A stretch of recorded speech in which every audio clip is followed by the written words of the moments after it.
Halo boys and girls. Hari ini kita akan belajar mengenai langkah keselamatan dalam makmal. Ini adalah satu langkah yang sangat penting dan wajib kita buat sebelum kita berada dalam makmal atau semasa kita berada dalam makmal. Of course, masa kamu tingkatan 1 sampai tingkatan 3, kamu sudah belajar mengenai ciri-ciri keselamatan dan apa yang perlu kita buat di dalam makmal. Hari ini kita akan masuk dalam apa yang patut kita buat atau apa pakaian yang kita perlu ada semasa berada dalam makmal, dan sekiranya kita berada dalam makmal, apa benda yang selain daripada pakaian yang boleh melindungi kita ataupun boleh membantu kita semasa kecemasan. Selain itu, kita akan sentuh juga mengenai pembuangan bahan sisa di dalam eksperimen. Okey? So, mari kita masuk dalam bab yang pertama, iaitu mengenai peralatan pelindungan diri. Model kita, Abang Handsome dekat sebelah sini ini, adalah seorang pelajar lelaki. Okey, kamu boleh nampak di sini. Dan pelajar lelaki ini mempunyai pakaian yang lengkap untuk dalam makmal. Dalam pakaiannya kita boleh lihat bahawa dia tengah memakai goggle, okey, iaitu pelindung mata. Okey, kita nampak dia juga pakai topeng muka yang sekarang ini selalu kita pakai kalau kita mau keluar rumah pun, iaitu pelitup muka. Kita juga nampak dia pakai sarung tangan, okey. Kita nampak dia pakai baju makmal yang berwarna putih dan seterusnya dia memakai kasut bertutup atau kasut keselamatan. Yang ini dalam makmal mesti pakai kasut. Kenapa macam saya sedar bahawa fungsi-fungsinya macam tertunggang langgang? Diperbuat daripada getah untuk melindungi tangan. Goggle? Bukan. Rasa-rasanya sesudah tersalah susun bahagian fungsinya. Mari kita tengok satu persatu fungsi yang ada dan kita padankan dengan peralatan yang sesuai. Mari kita lihat. Yang pertama, diperbuat daripada getah untuk melindungi tangan daripada bahan kimia yang berbahaya. Kalau untuk tangan, mestilah tangan, sarung, tangan. Very good. Next, melindungi hidung dan mulut daripada terhidup bahan kimia yang sengit dan mudah meluap serta debu. Macam sekarang ini, hidung dan mulut kita dilindungi oleh topeng muka. Melindungi mata daripada terkena bahan kimia berbahaya seperti asid, bromin, amonia dan logam reaktif. Ini sudah tentu bukannya kacamata tetapi adalah goggle. Bagi orang yang memakai cermin mata, kacamata macam saya, goggle memang dipakai di atas cermin mata tersebut. Bukan dibuka cermin mata baru pakai goggle ya. Kalau pakai macam tu, tidak nampak apa-apa, lagi berlaku kemalangan. Okey, kalau kita kalau kita baca fungsinya, selepas ini kalau mau jawab soalan, tengok tangan, dia cakap clue sini, hidung dan mulut, mata. Ini sebenarnya memberi clue, bahan ini sebenarnya digunakan di bahagian mana ya. Saya harap kamu boleh kenal, pasti goggle, topeng muka dan sarung tangan. Okey, seterusnya kita tengok baju makmal. Baju makmal pula mestilah melindungi pakaian kita, okey, daripada kerosakan dan of course bila kita pakai baju makmal, lebih mudah untuk kita buka sekiranya kita tertumpah bahan kimia ataupun tertumpah bahan yang yang mengakis. Okay? Jadi tidaklah kamu tiba-tiba jadi abang sado di dalam makmal, buka baju dan sebagainya sebab tertumpah sesuatu. Okay? Jadi baju makmal melindungi pakaian kita. Dan of course, dan terakhir sekali, kasut bertutup atau kasut keselamatan ini melindungi kaki kita daripada tumpahan bahan kimia dan serpihan-serpihan kaca. Okey. Bagaimana pula peralatan pelindungan diri di dalam makmal yang lain? Yang ini ada 3 jenis contoh. Okey, ada 3 barang sini yang digunakan di dalam makmal untuk tujuan kecemasan. Yang pertama adalah kabinet aliran laminar. Kabinet jenis ini berbeza sedikit dengan yang dalam kebuk WhatsApp. Kabinet ini nampak hampir sama, tapi beza utama di antara kebuk WhatsApp dengan kabinet aliran laminar, adalah dia tidak ada kawasan yang menyedut gas keluar atau udara keluar daripada dalam bekas tersebut.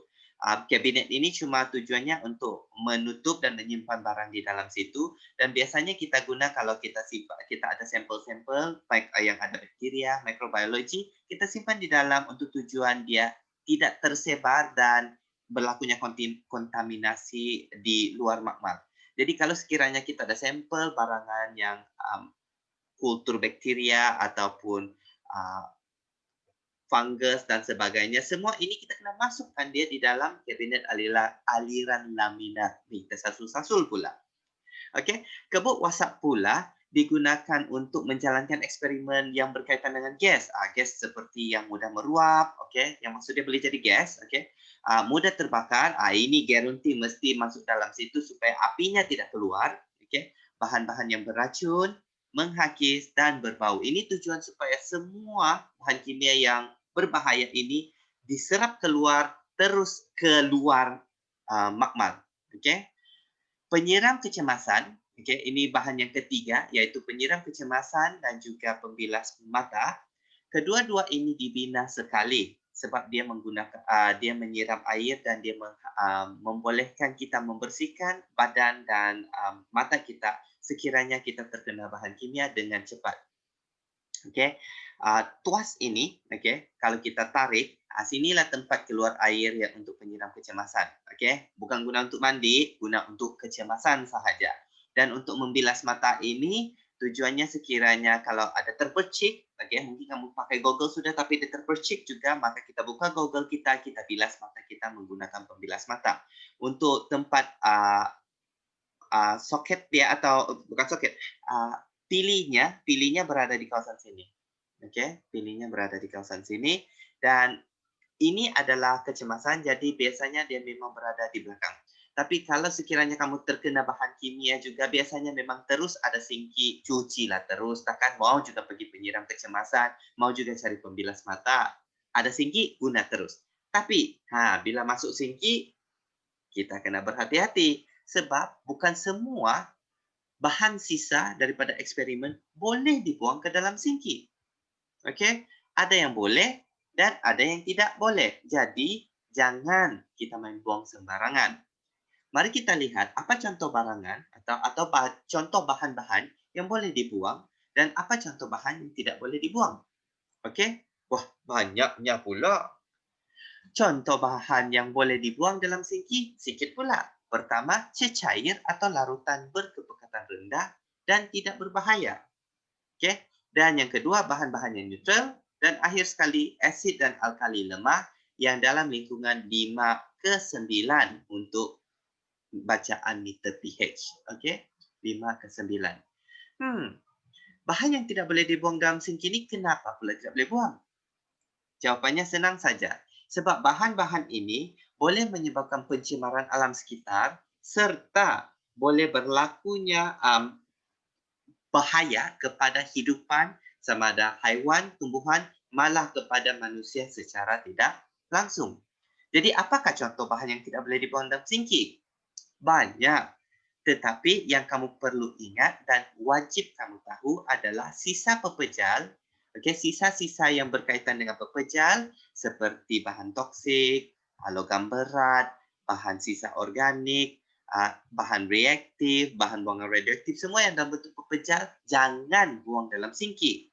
Sama juga macam sinki di rumah. Kalau ada tulang, ada kulit buah-buahan, takkan buang dalam sinki kan? Jadi sisa-sisa pepejal tidak boleh buang dalam sinki. Okey, cecair boleh buang semua? Tidak juga. Bahan-bahan cecair yang mempunyai pH kurang dari 5 atau lebih dari 9 pun tidak boleh buang sebab bahan-bahan ini adalah asid yang kuat dan alkali yang kuat. Bahan juga seperti minyak, minyak dan grease adalah tidak sesuai juga dibuang ke dalam sinki.